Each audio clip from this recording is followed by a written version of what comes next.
Media yang saya hormati, selamat malam.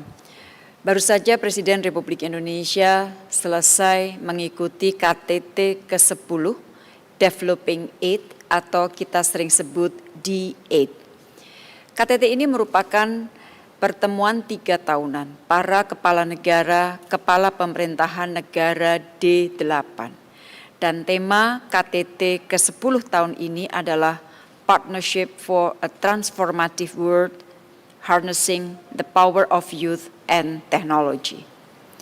KTT D8 dihadiri oleh hampir semua pemimpin negara anggota D8, yaitu Bangladesh, Indonesia, Iran, Malaysia, Mesir, Pakistan, Turki, dan Nigeria.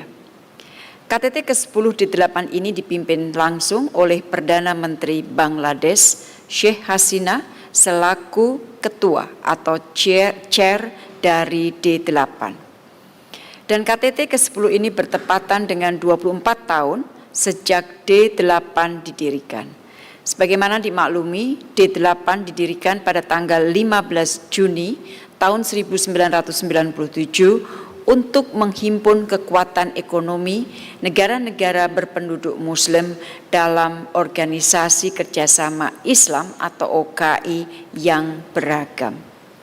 Teman-teman media yang saya hormati, di awal pertemuan telah dilakukan serah terima keketuaan D8 dari Turki sebagai chair D8 sebelumnya kepada Bangladesh, jadi dari Presiden Erdogan kepada Perdana Menteri Bangladesh. Situasi pandemi dan upaya untuk bekerja sama menangani pandemi dan mendorong percepatan pemulihan ekonomi mendominasi pandangan para pemimpin D8 dalam KTT tadi. Di dalam pertemuan, Presiden Republik Indonesia menyampaikan bahwa krisis global akibat pandemi harus menjadi batu lompatan bagi negara D8 untuk terus bergerak maju. Bapak Presiden mengingatkan bahwa negara-negara D8 memiliki potensi dan kekuatan untuk maju. Total populasi negara anggota D8 cukup besar, yaitu 1,1 miliar orang, dan potensi ekonomi yang hampir mencapai 4 triliun US dollar. Bapak Presiden mengharapkan D8 dapat menjadi bagian penting agar dunia dapat segera keluar dari pandemi dan dunia dapat pulih kembali. Dan di dalam KTT tadi, Presiden Republik Indonesia menegaskan 3 hal utama di mana D8 dapat berkontribusi.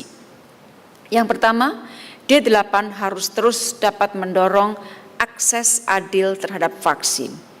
Ketersediaan dan keterjangkauan vaksin merupakan kunci untuk keluar dari krisis ini.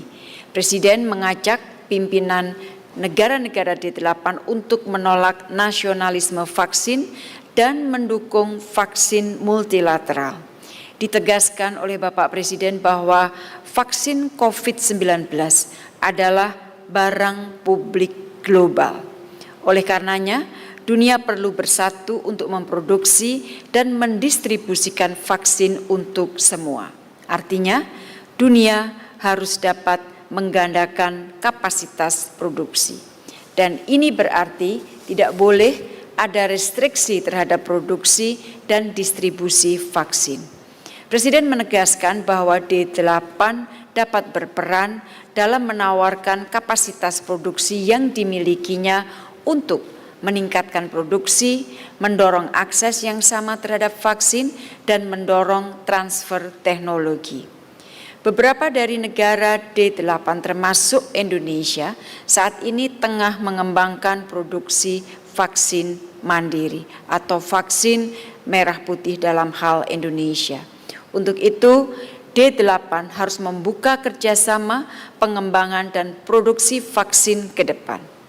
Hal kedua yang disampaikan oleh Bapak Presiden adalah bahwa D8 harus berkontribusi dalam pemulihan ekonomi global. dengan potensi perdagangan antar negara anggota yang melebihi 1,5 triliun US dollar, D8 dapat berkontribusi besar dalam pemulihan ekonomi global. Presiden mendorong fasilitasi perdagangan intranegara D8 dan meminta agar hambatan perdagangan harus diminimalisir. Intensifikasi intraperdagangan antara negara D8 perlu terus didorong.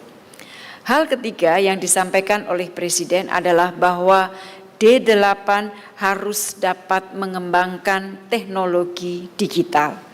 Presiden menyampaikan digitalisasi, artificial intelligence, computing power, big data, dan data analitik telah melahirkan terobosan-terobosan baru. Sektor-sektor tersebut merupakan ekonomi masa depan dan tentu saja D8 harus memanfaatkan teknologi tersebut untuk menyejahterakan rakyat. D8 memiliki potensi yang besar dan keunggulan demografi penduduk muda D8, yaitu sekitar 323 juta orang atau sekitar 27,3%. Ini jauh lebih tinggi dibanding penduduk muda negara G7 misalnya yang mencapai 135 juta orang atau sekitar 17,3% dari total populasi. Investasi kepada kaum muda adalah investasi untuk masa depan dan oleh karena itu Presiden Republik Indonesia menggarisbawahi agar inovasi dapat terus ditumbuhkan. Industri startup harus terus didorong dan keunggulan D8 sebagai negara mayoritas Muslim harus dimanfaatkan dan pengembangan industri startup berbasis syariah dapat juga dikembangkan. Teman-teman media yang saya hormati, pertemuan menghasilkan 2 outcome documents yaitu Dhaka Declaration dan Decennial Roadmap 2020-2030. Dhaka Declaration merupakan deklarasi yang berisikan komitmen politis arah D8 ke depan untuk terus bekerja sama di bidang ekonomi, pembangunan, dan meningkatkan daya tawar organisasi di tingkat global. Sementara itu, Decennial Roadmap 2030 merupakan guideline dan timeline yang disusun negara-negara D8 untuk mencapai komitmen Dhaka Declaration selama 1 dekade ke depan.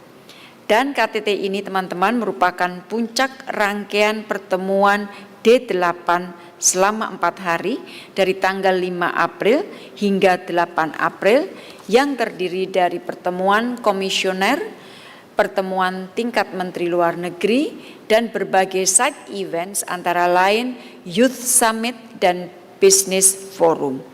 Sejumlah prakarsa yang juga disahkan pada KTT ke-10 kali ini antara lain soft launching D8 Payment Card, kemudian D8 Network of Pioneer for Research and Innovation, dan D8 Creative Economy and Financial Center. Semuanya adalah untuk memfasilitasi kerjasama di antara negara-negara anggota D8. Teman-teman, demikian yang dapat saya sampaikan.